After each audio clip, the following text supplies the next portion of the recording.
Olá pessoal, voltamos com mais um Cast do Bem, disponível no YouTube, no Spotify, no LinkedIn, também no Instagram. Isso é um patrocínio, esse projeto, através da Assessoria do Bem, da ADB, uma das maiores consultorias nacionais na captação de incentivos à pesquisa, desenvolvimento e inovação tecnológica, trazendo temas relevantes a vocês, executivos, empreendedores, pessoas aí de diversos nichos do mercado. Sempre um oferecimento da ADB, o nosso patrocinador oficial. Hoje nós temos um tema excelente aqui, muito relevante na área de negócio, para os empreendedores também, pessoas da área de recursos humanos, que é como a cultura de valores humanos moldam empresas sustentáveis, né? E o nosso convidado de hoje, ele é empreendedor há 4 décadas já, nascido em Belo Horizonte, trouxemos aí um mineiro para falar conosco nessa tarde, graduado em Ciência da Computação na Universidade Federal de Minas Gerais e com formação executiva em C-Level pela Fundação Dom Cabral. Ao longo da sua trajetória, fundou 8 empresas de software. Nós vamos ouvir um pouquinho sobre isso também, sempre com foco em inovação, impactando os mercados aí em todo o Brasil e alguns lugares também fora. Atualmente ele é CEO e fundador da Infotecnologia, empresa líder no Brasil em soluções de software para locação de veículos. Também atua como vice-presidente de Relações Internacionais da Federação Acespro, entidade nacional que representa aí o setor de tecnologia. Ele é mentor em programas de aceleração de startups como o Funsoft, a Dom Weather Hub, apoiando o desenvolvimento de novos empreendedores. É o criador de software de grandes repercussões, como a Locavia, por exemplo, a IRPF, a Schooltopter e a SoundView, e soluções para a distribuição digital de conteúdo em cinemas. Nos últimos anos, aprofundou-se em temas como gestão de frotas, liderança, gestão de pessoas e desenvolvimento de metodologias, seja a Info 7 Dias, um método aí inovador de recrutamento e de seleção baseado em valores humanos, e é isso que a gente quer falar, esse é o nosso tema. Hoje o nosso convidado, com muito prazer, Marcelo Almeida, fundador da Info. Tudo bem, Marcelo? Tudo bem, Anderson. Inicialmente agradecer o convite, né? Muito honrado de estar aqui falando no podcast do Bem. Agradeço a DB e o convite muito legal. O tema que a gente vai falar hoje é um tema muito instigante, porque todas as empresas elas querem ser longevas, elas querem durar muito tempo e terem sucesso prolongado. E ao longo da minha trajetória eu entendi que uma das fórmulas da gente conseguir isso é focar nos valores humanos, eles trazem pessoas do bem para próximo da empresa, dentro da empresa, e com isso você tem uma longevidade das empresas. Maravilha. Até aproveitando já o início, né, do tema, você como fundador da Info lá em 2006, né, traz um pouco da sua experiência lá em 2006, quando você fundou a Info, você já acumulava 20 anos, né, de experiência, de expertise aí, em ter criado também 4 empresas. Conta um pouco pra gente, né, porque você decidiu aí fundar mais uma empresa e um pouco desses valores humanos nessa fundação dessa empresa. Sim, eu tinha 2 incômodos, 2 dores na época que eu já como empreendedor já há um tempo razoável e queria resolver essas 2 dores. Uma delas eu pretendia ter uma empresa que fosse no modelo de negócios SaaS, que é o Software as a Service. É um modelo, né? Muitos conhecem, só elucidando ainda para alguém que não conheça, é um modelo onde você tem receitas recorrentes de um serviço prestado. Tá. E até então eu tinha empresas que vendiam software e eu queria, a partir de um determinado momento, passar a alugar os softwares. Isso geraria uma receita mensal recorrente que daria para fazer um planejamento financeiro melhor e o empreendedor sofrer mais com as intempéries e com o seu fluxo de caixa. Então esse era um dos objetivos, uma vez que era difícil mudar o modelo de negócio numa empresa já existente. Então pensei em fundar a Info e ela ser uma empresa SaaS. E a outra dor que me incomodava e que me motivou a fundar a Info era a questão do turnover. o turnover em qualquer empresa é um vilão, né? As empresas, elas têm grandes problemas pelo justamente o entra e sai de colaboradores, e muitas vezes você tem um colaborador que está performando muito bem, já conhece as regras de negócio, já conhece o seu business todo, e já está com você há 4, 5 anos performando bem, e às vezes por N motivos essa pessoa resolve se desligar, e com isso essa pessoa que tem todo um conhecimento acumulado, ela vai embora da empresa e o conhecimento vai junto na cabeça delas, né? Até você repor aquele recurso, retreinar e ter na condição que aquele recurso anterior é um custo muito alto para as empresas e era uma dor que me assolava por décadas. Sim, isso acho que assim, depois da pandemia, a gente viu que muitas empresas multinacionais vieram captar recurso no Brasil, né? E não diferente também, existem muitas empresas brasileiras que também captam recursos da fora, trabalham para empresas nacionais, mas que a pessoa está em outras regiões do mundo, né? Então isso também facilitou com que hoje você tivesse uma competição global, vamos colocar assim, a nível de colaboradores, né? E evitar esse entra e sai, né? Então eu já até entro aqui na outra pergunta, porque, claro, criar uma empresa SaaS já é um desafio, mas reduzir o turnover parece ainda mais, né? Como que você conseguiu lidar com isso? Ótimo. A questão do turnover, a primeira coisa que eu precisei fazer foi identificar por quais razões os colaboradores deixavam a minha empresa antiga lá. E é interessante porque no momento de um desligamento, aliás, vamos combinar, né, Anderson, não é um momento confortável para nenhuma das partes. Exato. Então é um momento delicado, a conversa tende a ser uma conversa mais simplificada. Sim. E as pessoas acabam se desligando e não revelando o motivo real do desligamento. Às vezes fala assim, eu vinha buscando um novo desafio na minha carreira, apareceu uma oportunidade, eu aceitei. Fica um jargão e fica tudo resolvido dessa forma. Não, e ninguém sai de um dia para o outro, né? Também. Na verdade, a pessoa ou ela está procurando ou ela já está desgostoso com alguma situação, né? Perfeito, isso. Então, muitas vezes é um problema que já vem de um longo tempo e chega, às vezes, a gota d'água e ela se pede a demissão, ela quer se desligar. Então, acho que a primeira coisa lúcida que precisamos fazer é descobrir qual a razão, por que as pessoas estão se desligando da minha empresa. E eu imaginei que talvez depois de um tempo que elas se desligassem, elas tivessem mais à vontade para falar do assunto. Sim. Então, eu contratei um instituto de pesquisa na época e fizeram um belíssimo trabalho. Eu passei nomes e telefones de ex-colaboradores que já tinham se desligado já há um tempo razoável e fizeram um belíssimo trabalho e produziram um relatório final, elencando os principais motivos, né, os mais citados por eles. Sim. E é curioso que o motivo mais citado, para minha surpresa, era o de que o ambiente de trabalho, o clima organizacional não era bom. Isso da minha empresa antiga. Olha. Isso me fez refletir bastante. Por quê, né? O que estava acontecendo que fazia com que você perdesse talentos ali, né? Bons colaboradores, né? Por conta, às vezes, de um clima que...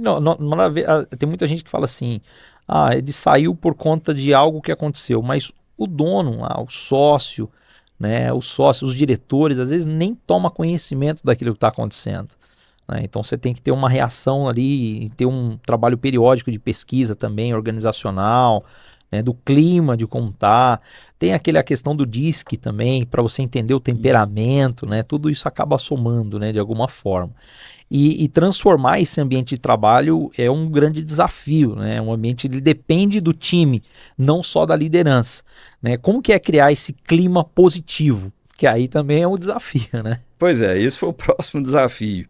Porque na minha cabeça eu pensava o seguinte, primeiro, quem cria um bom ambiente de trabalho, um bom clima organizacional, não são os líderes, né? É muito mais os liderados, o time, a equipe, eles interagindo, é que eles vão criar uma cultura. Que convive no dia a dia, né? Exato. Como que eu, líder, posso interferir nesse processo para ajudar a criar um bom clima? Então, fiquei me indagando em relação a isso.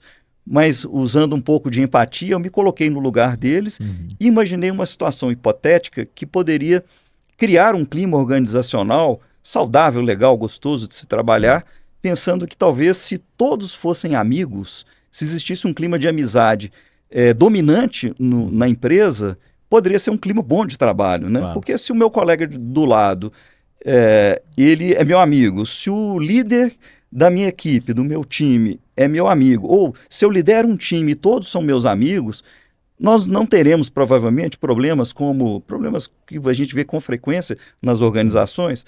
É um assédio moral, ou Sim. um colaborador que quer furar o olho do colega, né? Ou um time boicotando o líder. São coisas que a gente vê nas organizações. Verdade. Se tivessem todos um clima de amizade, mas amizades reais, né? Eu acredito que a gente mitigaria esses problemas, né? Com certeza. Eu acredito muito nisso, até nas minhas 2 últimas oportunidades, antes de começar a empreender, de começar a ter minha própria companhia, né? Eu sempre pensei muito como dono sem ser dono. E aí eu sempre tentava fazer isso com a minha equipe, né? Engajá-los, convidar, às vezes até abrir as portas da minha residência para poder fazer um café, um coquetel ali, receber o pessoal bem, né? As pessoas chaves ali, né, da equipe. Para alguns isso funciona muito bem, para outros, né, já não funciona tão bem assim. Mas eu entendo que a amizade extra, né, ela serve muito para criar esse engajamento. Às vezes ter ali uma partida de futebol, né, ter um evento junto, né, ir junto ali para algum evento, teatro, alguma coisa, isso facilita também ter esse momento de descontração, né?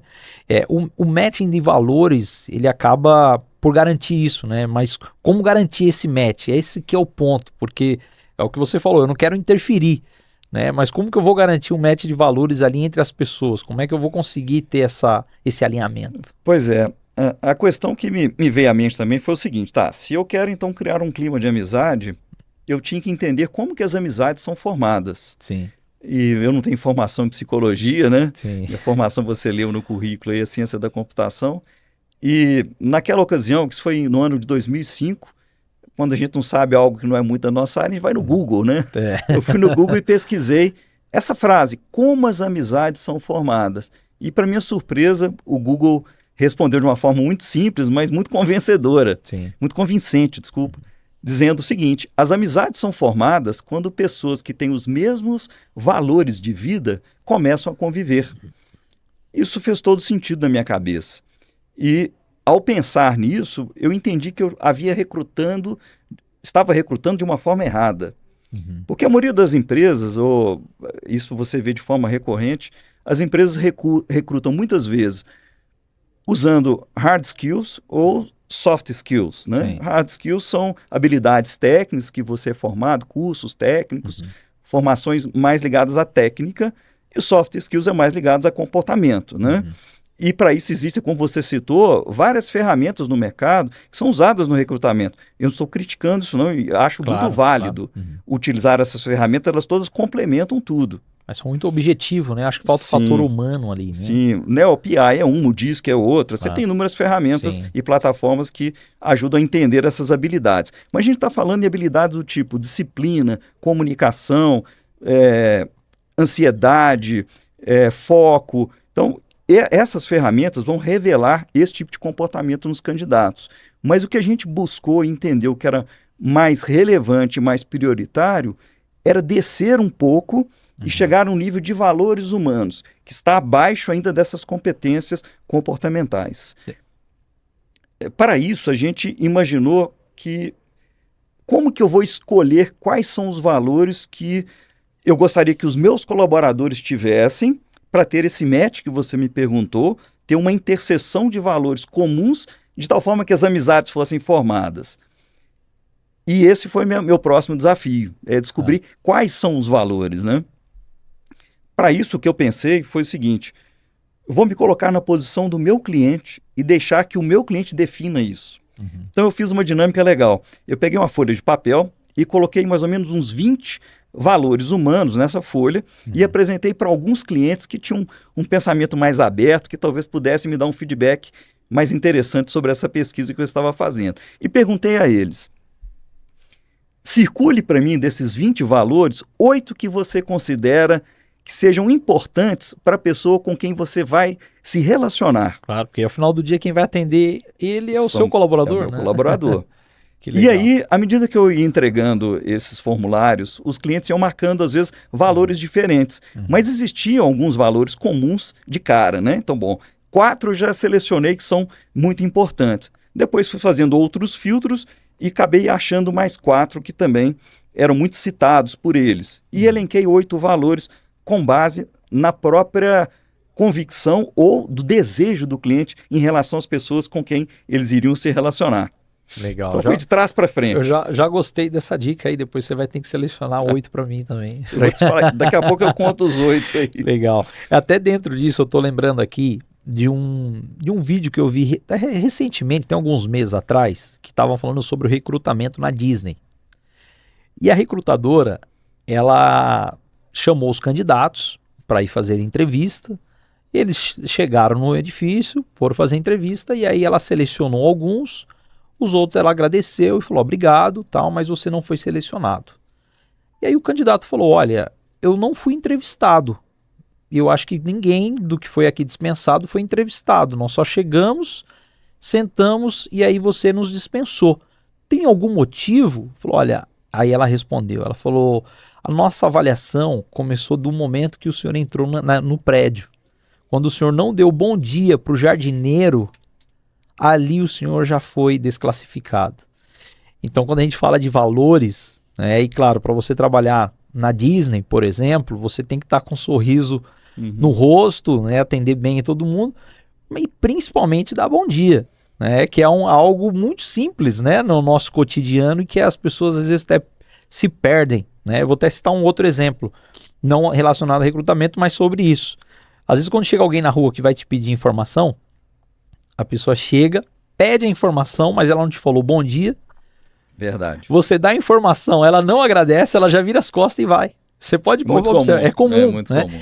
Então são, às vezes, questões básicas de educação, como bom dia, boa tarde, obrigado, por favor, por gentileza, que abre portas. Né? E em um recrutamento, quando a gente fala de valores, é totalmente isso. Né? E já definindo, né, quais são as definições desses valores-alvo, né, eu até aproveito e já te pergunto, porque eu preciso que você nos conte, né, como definir quais valores, né, são as ideias aí para o seu time poder trazer isso para o cliente, né, levar esses valores para o cliente. Legal. Eu digo que não existe um conjunto ideal de valores. Vai depender do business, do negócio. Mas quem vai responder isso é o seu cliente. Fazendo essa dinâmica que eu fiz foi um bom achado, né? No meu caso, os 8 valores que elencamos como muito importantes que os nossos colaboradores tivessem, como requisitos mesmo, são os seguintes.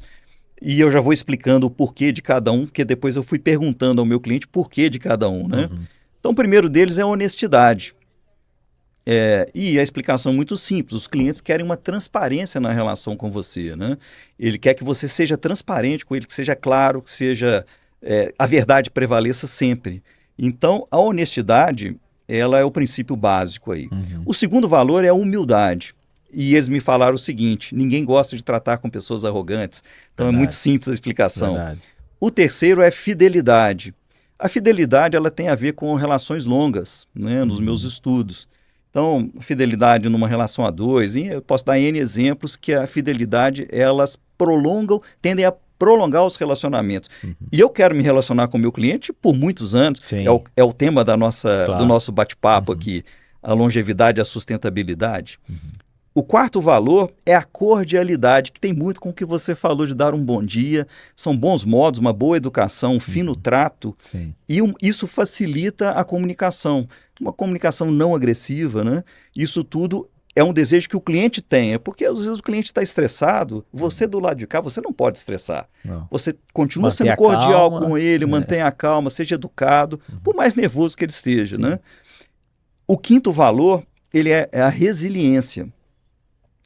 A resiliência, bom, vivemos hoje em um mundo VUCA, um mundo imprevisível, um mundo que muda constantemente.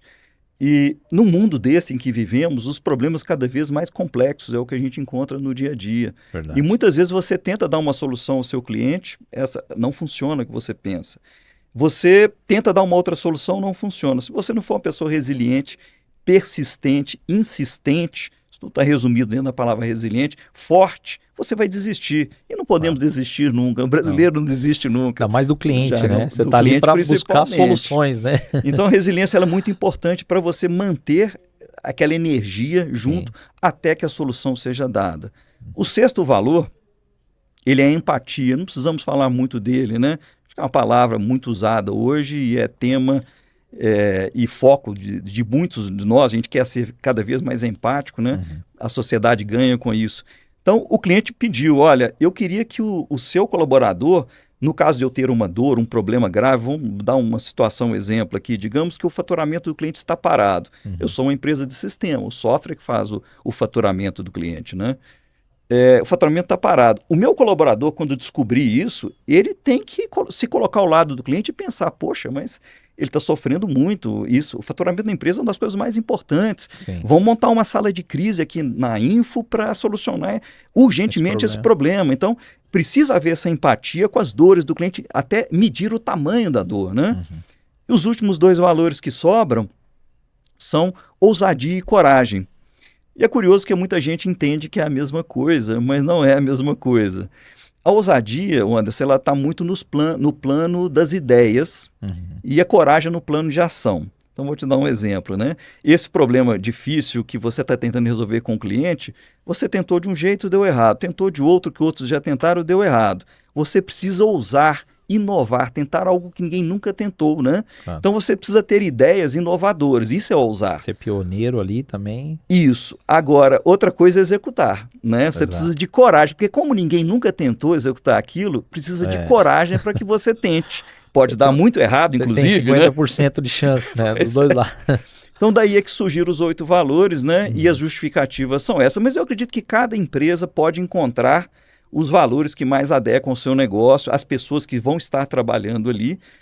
Isso encaixou muito bem com a Info. Legal. Marcelo, e você fazendo isso na teoria, ouvindo você aqui, parece lindo demais, fácil aplicar, mas e na prática, né? Quais são as dores ali na aplicação, né, do recrutamento na prática? Como isso funciona? Legal. Primeiro vamos entender os processos de recrutamento e as dores deles, né? São 2 dores muito básicas que nas minhas pesquisas eu vi os recrutados reclamando dos processos de seleção. A primeira é a devolutiva, a falta de devolutiva. Não tinha um feedback, avança numa etapa, ninguém fala se foi aprovado, reprovado, se você está bem, está mal.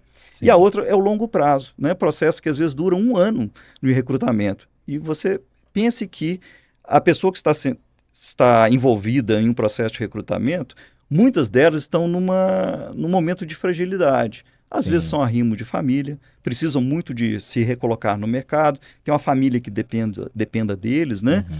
E muitas vezes não tem o respeito devido em relação a quem está recrutando. Porque você gera uma expectativa, né? Sobre o primeiro ponto que você falou, falta de devolutiva. Gera uma expectativa que às vezes nem frustrada é. Porque é melhor você receber um não do que não receber nada. Perfeito, né? É isso. Né? Eu acho que assim, quem é da área comercial, né, ou da área mesmo de recrutamento, ou a pessoa que está sendo recrutada, melhor dizendo, passa por isso.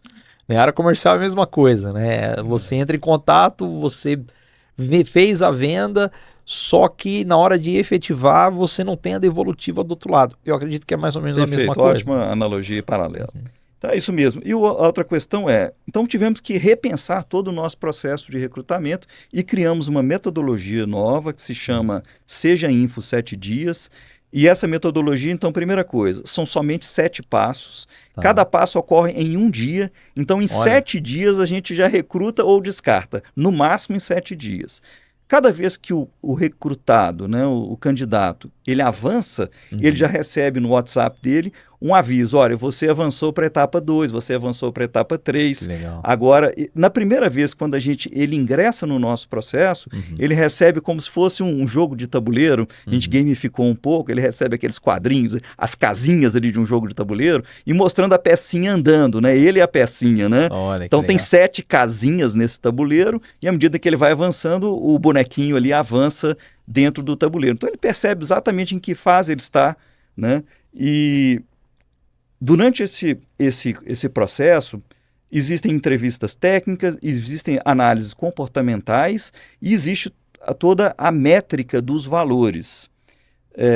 Inclusive com uma interação muito grande do C-Level, que isso na minha opinião também, é uma falha de muitos processos não envolver o C-Level. Maravilha. É importante essa parte do recrutamento, porque nós, enquanto empreendedores, enquanto empresários, nós não queremos demitir ninguém.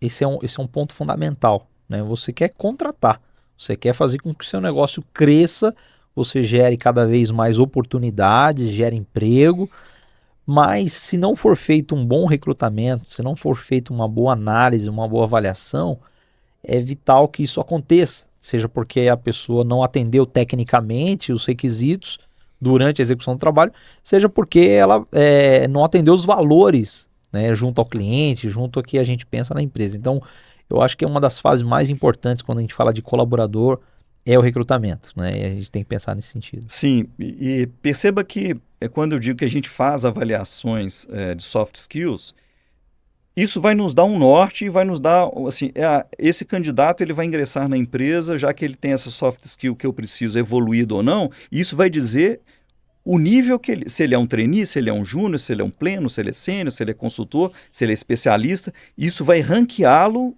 ali na qualificação da vaga dele. Mas isso não é limitador, porque as soft skills a gente consegue ensinar, os valores humanos não. Por isso que eu digo que o principal são os valores, ele é a base da pirâmide. Sim. Você trouxe pessoas de bons valores, você só está com pessoas do bem, que é justamente a sua empresa, né? Legal. Então, e com isso você mitiga uma série de problemas futuros que você possa vir a ter, Sim.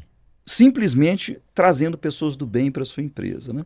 Eu queria só comentar sobre essa questão do envolvimento do C-Level, porque muitos processos não envolvem, né? Tem um departamento de RH que vai fazer os filtros, as seleções, e a pessoa é aprovada ali dentro de um script que falou, tem que ter os conhecimentos tais, precisa ter esse fit cultural com a nossa empresa e algumas coisas comportamentais. Deu fit, está contratado. A pessoa entra na empresa, ela não conhece o diretor da área dela, depois ela provavelmente é apresentada a um gerente, mas não ao diretor, e muito menos ao CEO, ao presidente. Isso é muito incomum nas empresas. Você às vezes cruza por ele no corredor, quem trabalha presencial, ele não te dá bom dia, você não dá bom dia, você fica intimidado, acha que o CEO, o presidente é um ser supremo e não é, somos todos iguais, somos todos humanos. Exato. E deveríamos ter interação com todos, né? Constante. Isso é uma grande falha. Por quê? O principal líder de uma empresa é quem tem na cabeça as estratégias, né? De forma muito clara, ou deveria ter, pelo menos. Sim. Essas estratégias são passadas ali para o C-Level, são passadas para os gerentes, que chegam no nível tático e depois operacional.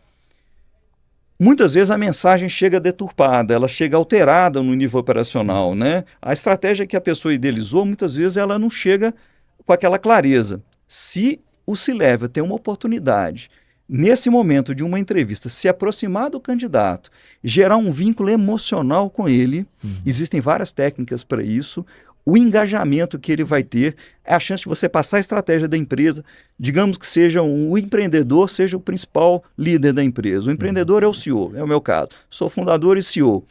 Eu conto qual é o meu sonho, sabe? Aonde eu quero levar a empresa.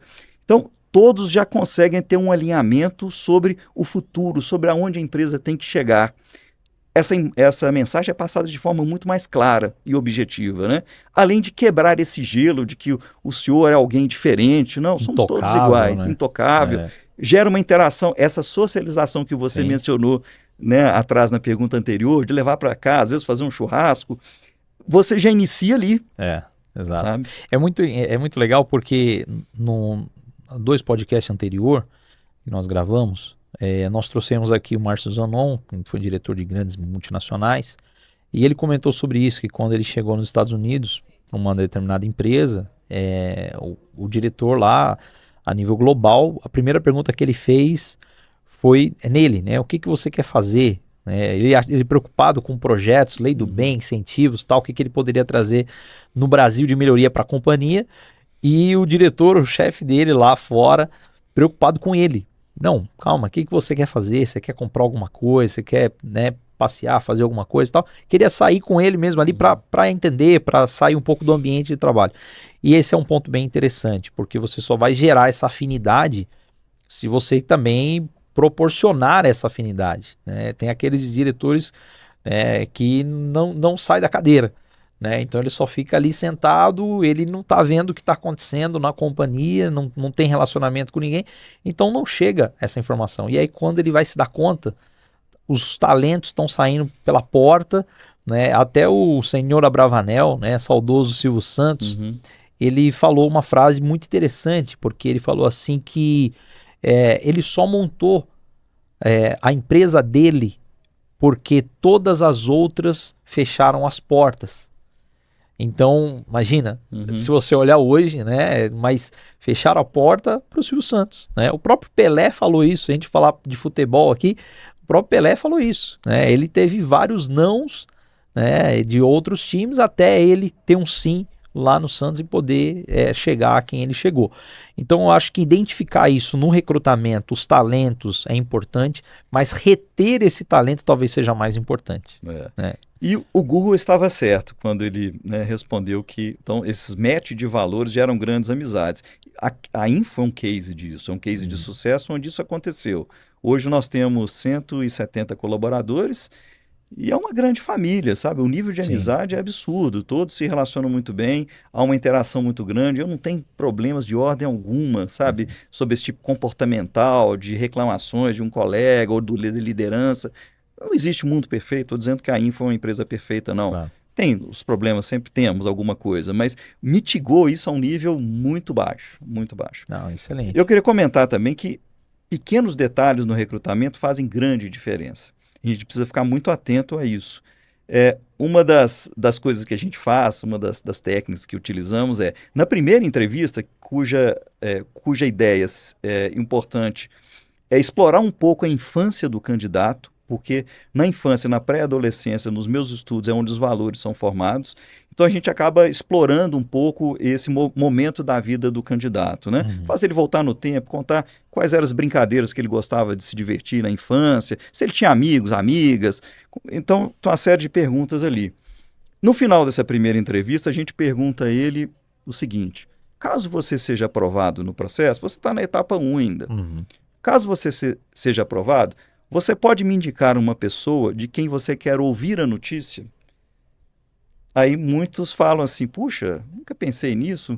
Digamos, eu quero ouvir da minha namorada, eu quero ouvir da minha mãe, eu quero ouvir do meu filho, eu quero ouvir da minha companheira. Cada um fala uma coisa de pessoas, obviamente, que gostam, que amam, né? Sim. Que gostariam de ouvir a notícia deles. Então a gente pede o telefone dessa pessoa e a pessoa vai avançando. Muitas vezes ela até esquece que ela respondeu essa pergunta. Geralmente a primeira ela está mais nervosa, né? Ela nem se lembra. Quando ela é aprovada, a gente entra em contato com a mãe, com a namorada, com a companheira, com o filho, né? Olha, foi aprovado e eu vou te mandar um voucher de iFood de R$200. Compre alguma coisa que ela gosta, compre um vinho, compre uma pizza, compre alguma coisa que ela gosta, dê a notícia e comemorem.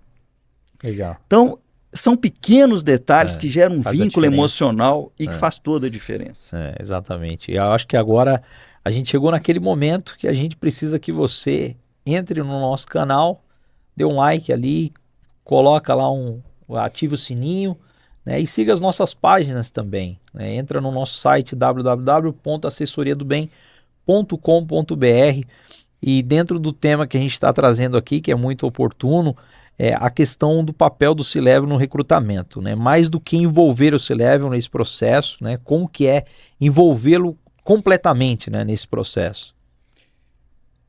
A última etapa do nosso processo, lá da nossa metodologia, é uma entrevista comigo de 2 horas. Olha aí, e muita gente participa mesmo, faz questão. 2 horas que eu invisto o meu tempo com um candidato que eu nem sei se eu vou recrutar. Ele está ainda no processo. Tem gente que me critica, fala, você perde o seu tempo, não é investimento. Nessas 2 horas, geralmente eu divido em 1 hora e 1 hora. Na primeira hora, eu tenho técnicas para validar tudo aquilo que o RH já conseguiu captar daquele candidato. Sim. Eu tenho técnicas para validar isso, tem dinâmicas que eu faço. Você não é formado em psicologia, né? Não, então... acabei desenvolvendo esse viés aí de gestão de pessoas, entender o comportamento humano, como as pessoas se comportam, como elas imaginam o futuro, enfim. E aí, durante essa primeira 1 hora, eu valido isso. Na segunda 1 hora, é o contrário. Eu gostaria de apresentar a empresa ao candidato. Isso é um erro dos processos também. Se você pergunta a qualquer candidato, qualquer processo, me fale sobre a empresa que você está no processo. Eu li no site que é uma empresa da área de têxtil. Eles têm muitos tipos de tecidos sintéticos naturais, com fibras naturais. Eu achei muito interessante. É o que ele sabe da empresa. Não buscou mais informação? E aí ele entra na empresa, ele passa, ele é aprovado, ele entra e lá dentro ele fala, puxa, mas é nada do que eu imaginava. Olha. Então, nessa 1 hora, eu apresento a história da empresa, eu apresento a info, eu apresento a minha história também junto com o empreendedor, conto dos meus fracassos, né? É muito importante, muita gente gosta de falar só das glórias, só do né? sucesso, né? Eu conto dos fracassos, todos nós temos fracassos. Eu tive, então, um que me marcou muito, eu quebrei uma das empresas, né? Foi uma época muito sofrida, muito difícil da minha vida, envolvimento de família, pensar que você está fazendo mal à sua própria família, financeiramente, enfim, uma série de implicações. Conta essa história, aí eu fiz um curso de storytelling para saber contar essa história de uma maneira que gere um vínculo emocional também. E o candidato entenda que vocês dois são iguais, né? As duas pessoas são iguais, cada um tem seus defeitos, cometem seus erros durante a vida, porque uma coisa é a pessoa entrar e pensar assim, puxa, esse empreendedor é muito sortudo, olha só, o cara está nessa posição, certo, né? Tudo deu certo com ele. É completamente diferente de você bater esse papo e ele falou, puxa, ele é igual a mim, ele já errou várias vezes, ele já caiu lá embaixo e se reergueu, né? Então ele passa a dar muito mais valor, gerar conexões com você. Isso tudo é muito importante para o futuro da empresa. Você fazendo isso com todos, né? No caso da Infra, como a gente aplicou desde o colaborador número 1, gerou todo esse engajamento de todo o time com o meu sonho, que é ver o Locavia rodando no mundo inteiro. Legal. E já aproveitando esse gancho, né? Como é que foi passar pelo Vale da Morte aí, né? A gente até falou isso outra hora, né? E porque esse é o grande desafio do empreendedor, né? Do empresário brasileiro, que eu acho que o empresário brasileiro ele é um herói, né? Deveria ter uma capa lá de Superman lá, porque não é fácil, né? A gente tem N desafios, né? E como é que foi para você passar por esse Vale da Morte aí? São 4 décadas de empreendedorismo, alguma coisa tinha que dar muito errado, né? Eu tive uma empresa que se chamava Mobs Media, ela iniciou o nome como Circuito Digital, foi na época da digitalização dos cinemas. Desenvolvemos um software que conseguia digitalizar os conteúdos de cinema e distribuí-los eletronicamente via internet. Legal. Garantindo que os conteúdos chegassem, montava os playlists ali da tela do cinema. A playlist de cinema inclui aquelas propagandas que passam antes do filme, os trailers de filmes e o longa-metragem. Então, tudo isso era feito eletronicamente. Eu estou falando do ano de 2004, tá? 2004. Uma década então, já se foi. Né? Foi a primeira empresa a digitalizar cinema no mundo, fomos nós. Essa empresa cresceu rapidamente. Em algum momento tivemos uma dificuldade técnica que Hollywood entendeu que isso era uma ameaça, do mesmo jeito que a indústria da música sofreu muito com o MP3, né? Destruiu a indústria fonográfica. Hollywood ficou muito preocupado de ter essa duplicidade, essa duplicação de conteúdo sem controle, e ela resolveu criptografar os filmes de Hollywood. Olha. E esses filmes só eram descriptografáveis dentro da tecnologia homologada por Hollywood. Então ela fez uma parceria com os fabricantes de projetores para que o filme era descriptografado dentro destes projetores e não dentro da minha tecnologia. E eu não tinha as chaves para descriptografar. Então, do nada, meu negócio que estava bombando, ele desabou. Né? Eu era alavancado porque para comprar os projetores e os players, os computadores, os servidores todos que eu instalava nos cinemas, eu financiava, então eu era alavancado. Do nada, minha receita foi quase a zero. E aí quebrei feio, né? É uma situação de muito aprendizado, sabe, Anderson? É muito dura. A gente precisa ter muita força de vontade para sair, às vezes, do fundo desse poço. Não é fácil. Precisamos de ajuda, mas o que eu falo hoje de quem já esteve lá embaixo e saiu e veio a ter sucesso com a Info, né? É que, primeiro, não podemos desanimar, né? Tudo tem solução, tem solução. Medos e dúvidas que eu tinha sobre esse processo tributário, enfim, dívidas, e eu cheguei a dever 5 vezes meu patrimônio, né? Dívida com banco, para mim tudo era um bicho de 7 cabeças. À medida que você encara os problemas de frente e vai negociando e vai vendo as opções que tem, porque a gente tem que pensar muitas vezes que o problema não é só nosso, né? Se eu tenho uma dívida bancária, o problema é dos dois lados. Na verdade, o problema maior é do banco, né? Sim, que emprestou e talvez não tenha expectativa, né? Ele é que é o problema maior, né? Ele é que tem um problema maior. Então, eu demorei a entender essas nuances, né? A gente vai aprendendo na marra, mas graças a Deus eu consegui aprender e sair dessa. Em aproximadamente 2 anos eu resolvi todo o meu problema, não devia mais ninguém. e fechamos essa empresa, quer dizer, ela foi falida, mas declaramos autofalência e resolvemos a questão, né? E fiquei livre para cuidar da info e com todo o aprendizado gerado por esse fracasso. Eu acho que todo vencedor tem as suas batalhas, né? Eu atribuo muito, assim, as vitórias que eu tive, mas também as derrotas a Deus. Porque Deus me abençoou em momentos que eu fui derrotado para que eu pudesse aprender. Então, meus maiores momentos de dificuldade, mesmo dentro das empresas que eu passei, que eu estava como diretor ou estava ali como comercial mesmo, era um colaborador, desde o início da minha carreira, as derrotas me ajudaram a aprender a vencer lá na frente, né? Então, eu acho que isso em qualquer lugar a gente tem que aprender a cair, né? E a gente cai, mas a gente se levanta, né? Então, eu vejo você até de forma emocionada aí falando, né, desses desafios, porque isso envolve muita coisa, né? Envolve família, envolve o patrimônio familiar, o legado para os seus filhos, né? Então, passar por esse vale da morte é o grande desafio, né? A gente viveu isso também, mais meu sócio, né, do que eu, mas a gente sabe o quanto que é difícil para o empresário brasileiro superar isso daí, né? E quanto o colaborador também acaba impactando, que é como você falou, se você quebra, você não quebra sozinho, se você tem colaboradores ali que você abriu sonhos, possibilidades, oportunidades, infelizmente também pode ficar no meio do caminho, né? E até entrando nisso, né, qual que é o impacto no candidato aí, qual o efeito, né, disso no candidato quando a gente está falando ali de recrutamento, de oportunidades no C-Level durante o processo, né? Qual que é o impacto disso em relação ao candidato? Essa conexão emocional que eu mencionei, né? É um impacto muito grande. Hoje, o vínculo que eles têm comigo é algo impressionante, como o vínculo é forte, sabe? Da mesma forma que esse vínculo é forte, a nossa responsabilidade aumenta. Sim. Porque eles tiveram uma crença que você vai liderar algo muito grandioso, né? Eles estão nesse barco, vai dar topando certo. remar ali na direção certa, né?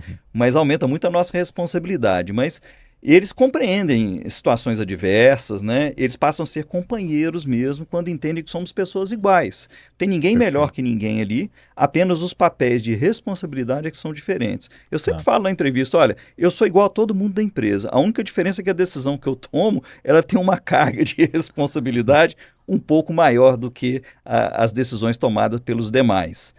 É a única coisa que nos difere. E isso eu falo, poxa, mas essa entrevista, então todo mundo que você vai recrutar, digamos que você vai recrutar alguém de serviços gerais. Recruto, eu entrevisto. Você sabe uma coisa curiosa, Anderson? Uma vez eu estava num lead com a DAF, aquela montadora de caminhões, Sim. multinacional, uma das maiores do mundo, é a maior dos Estados Unidos, né? E a segunda maior da Europa. No Brasil eles têm, acho que a quarta ou quinta posição no ranking. Então está querendo melhorar isso e uma das ideias deles foram fazer um caminhão por assinatura.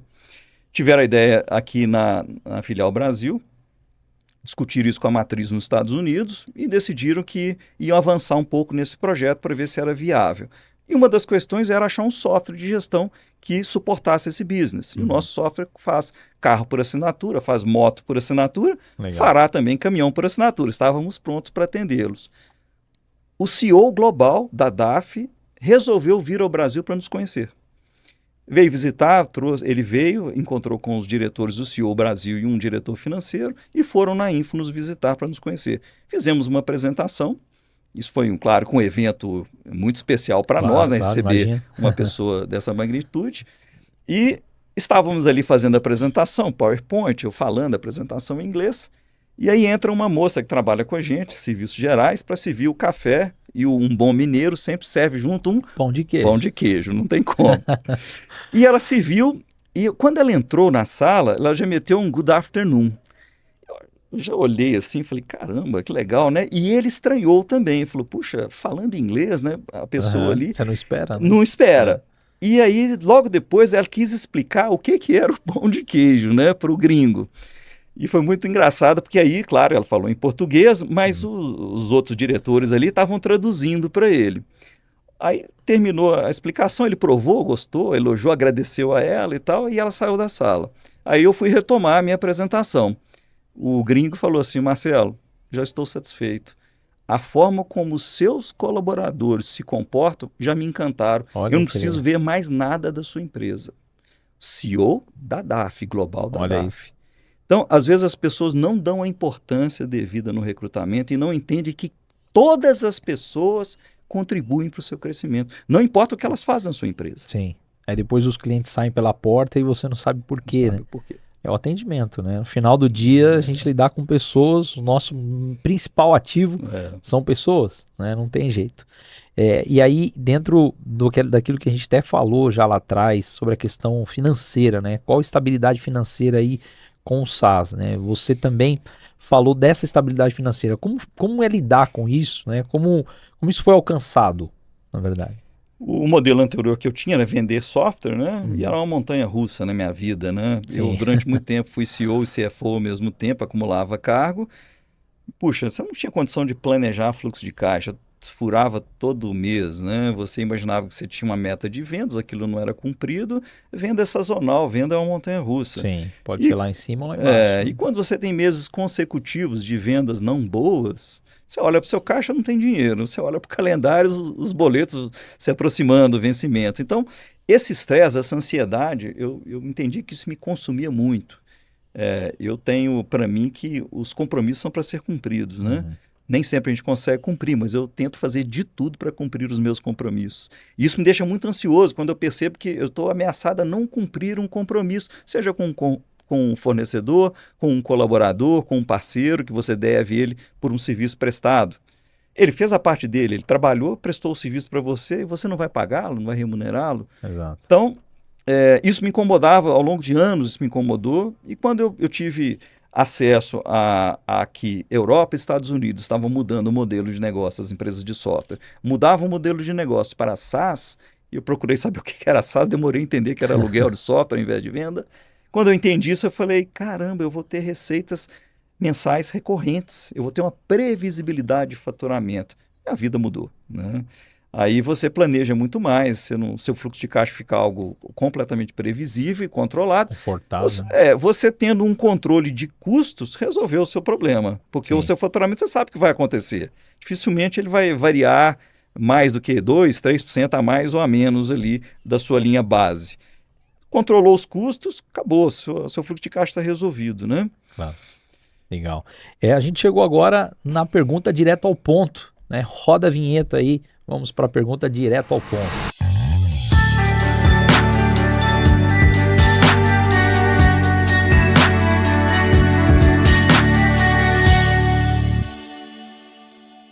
Agora eu peguei um gancho aqui sobre a sua última resposta em relação ao último tema, que foi a questão financeira, né? A pergunta direto ao ponto do Cast do Bem está relacionado aí muita gente que não conhece a Lei do Bem, que não conhece esse mecanismo fiscal da Lei do Bem, e vocês já conhecem os detalhes dessa legislação e como que foi buscar uma assessoria para isso? Bom, vou contar os erros também, pode? Pode, Bom, deve. antes, assim, eu tive uma época que a minha empresa era lucro presumido e eu ouvia das empresas de conhecidos, de amigos que tocavam empresas de software que estavam no lucro real. E alguns comentavam, eu uso um benefício que chama Lei do Bem, nunca tinha ouvido falar. E aí fiquei com isso na cabeça e depois fui pesquisar mais e comecei a entender o que era o benefício. Ligado à inovação, que poderia abater do imposto de renda de alguma forma. E eu pagava muito imposto de renda, mas um absurdo, como lucro presumido. Lucro presumido, à medida que você vai chegando perto do teto dele, Exato, cara, na o margem. IR, o leão fica meio bravo, não É. fica? 78 milhões é o corte, né? Pois Então, é, o leão fica meio bravo quando chega perto do teto. E eu estudava ir para o lucro real, mas é curioso também, o lucro real também te ameaçava com uma carga tributária alta. sim. E aí eu falei, poxa, será que essa lei do bem não vai me ajudar a talvez trazer um resultado melhor e ser até mais vantajoso que o lucro presumido que eu estava?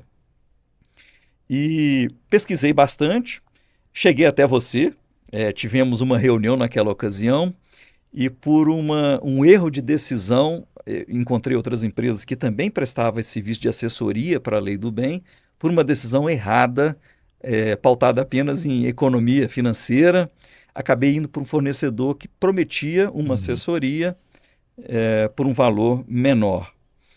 E, ludibriado por isso, eu acabei fazendo com eles, mas não tive uma boa experiência. O barato saiu caro para você, É o Marcelo. barato que sai caro, né? E aí voltamos a ter contato novamente, né, Anderson? Procurei vocês me receberam super bem. E eu cheguei com uma demanda até a mais do que Sim. assessoria. E você nos ajudou, primeiro nos acolheu, nos recebeu, nos deu tranquilidade que poderia reverter uma situação que não foi tão boa em relação à primeira experiência. Nos ajudou a reverter isso, apostou na nossa empresa, foi parceiro desde o início, nos trazendo aí sim uma segurança para as próximas assessorias, né? Estamos juntos, então, já fizemos, então, 22, 23 e 24, e agora 25 faremos novamente. Acaba que é um recurso que você levanta e que você normalmente não conta com ele, e é um recurso muito expressivo que você tem de benefício, Sim. que volta para você, que ajuda bastante também no fluxo de caixa. Você já usa desde 22, né? Desde 22, Olha aí. É muito importante ouvir isso porque a gente identifica muito isso no mercado, a falta de conhecimento também dos empresários do seu nível, né? Ou seja, são empresários, são diretores, são sócios, são partners nas empresas e que a informação que a lei do bem não chega até eles. É muito comum, a gente participa de reuniões nas federações das indústrias, não só aqui na Fiesp, mas também na FIEG, participamos também na FIEP, lá junto com os notáveis também do Paraná, e a gente escuta isso de muitos empresários. Olha, eu nunca ouvi falar, eu não utilizo porque eu não conhecia.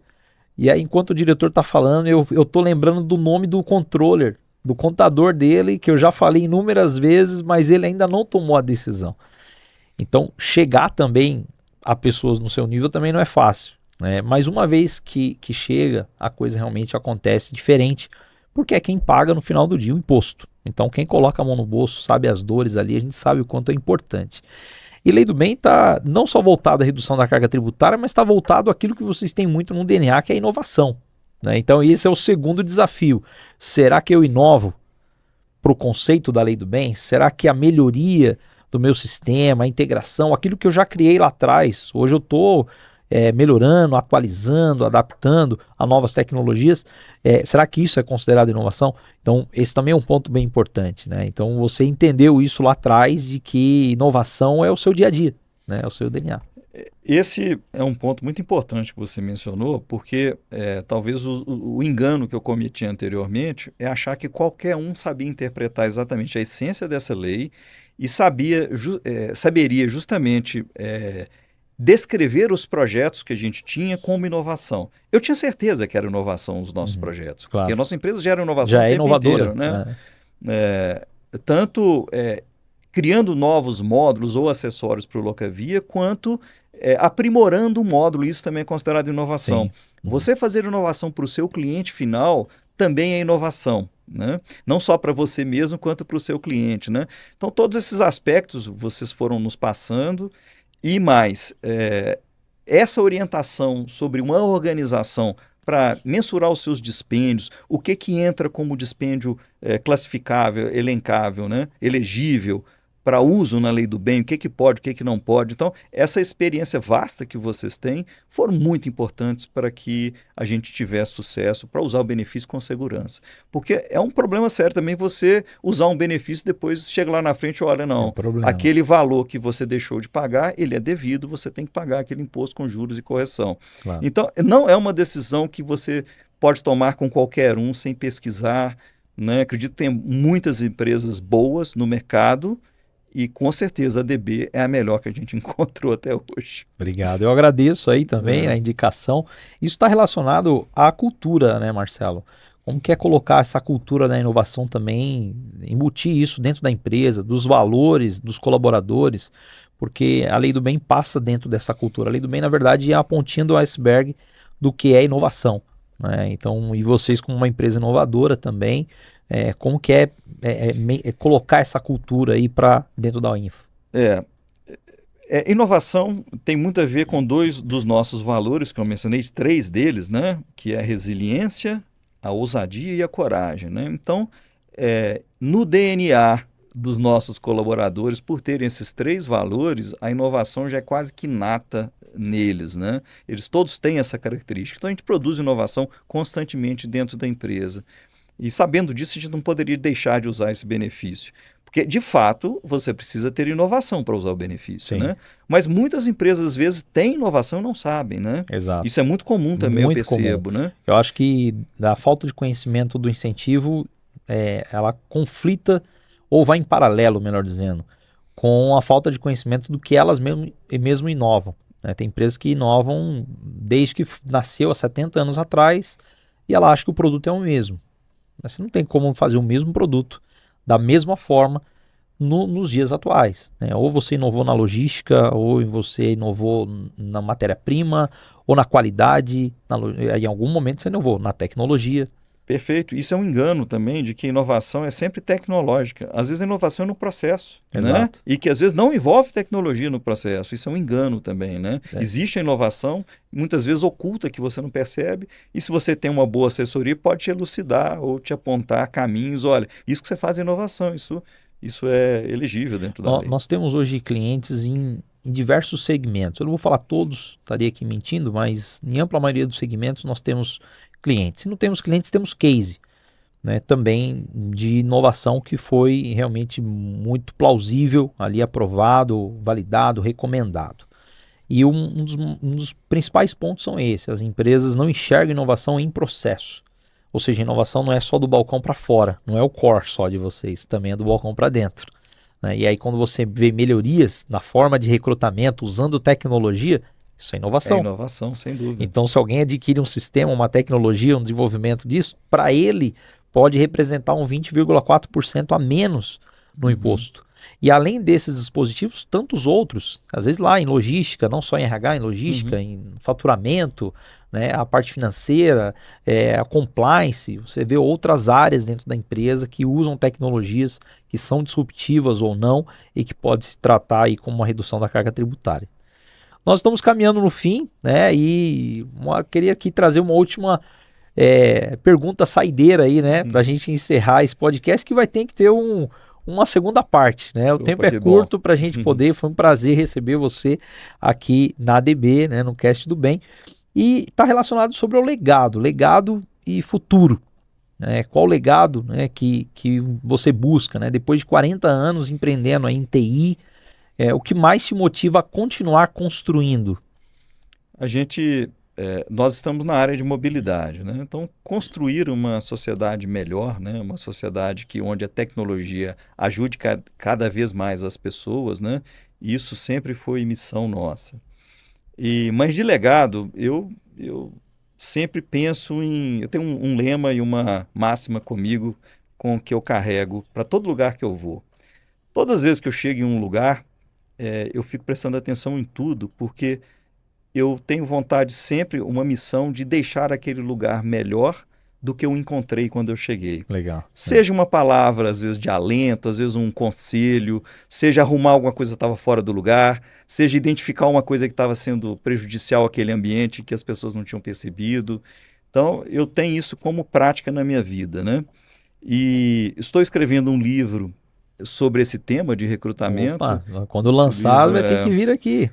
O livro tem um título de O Algoritmo da Vida. Olha aí. É interessante porque eu criei toda uma teoria em torno desse tema que a gente discutiu aqui hoje. E, querendo ou não, um livro é um legado que fica também, né? Nele você registrou suas ideias, o que você pensa naquele momento e que pode ajudar gerações futuras, né? Claro, eu acho que tudo passa pelo legado mesmo, né, Marcelo? Daqui 50 anos não estaremos aqui. E o que nós deixamos, né, de legado, de história, eu acho que a gente tem que sempre transbordar na vida das pessoas, né? Eu sou, graças a Deus, sou uma pessoa iluminada, tenho muita fé em Cristo Jesus, em Deus. Então somos dois que compartilhamos o mesmo valor e a mesma visão, né? Então eu acho que tudo que acontece na nossa vida, Deus só abençoa se for para transbordar, senão não tem sentido, né? Não é só nosso.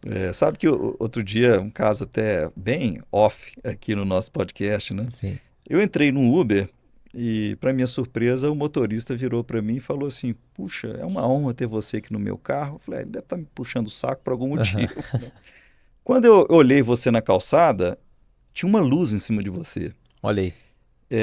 E olha, ele se dizia uma pessoa com uma sensibilidade maior e tal, e falou, olha, de vez em quando eu percebo isso em algumas pessoas, mas tem tempo que eu não vejo uma luz tão forte em cima de alguém.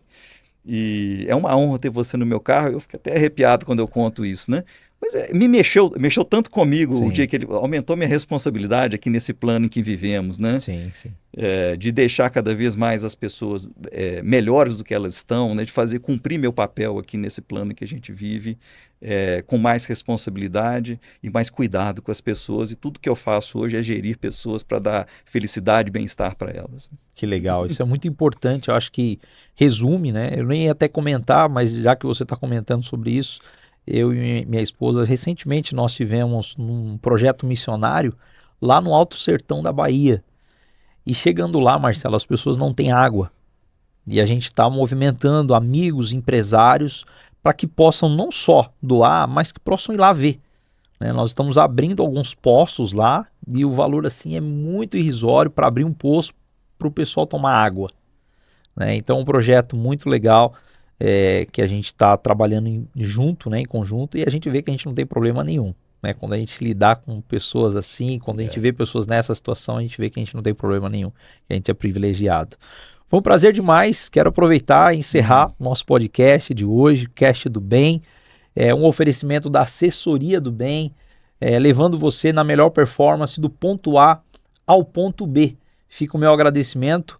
Para encerrar, Marcelo, agradece também o seu público, deixa aí uma mensagem aí final.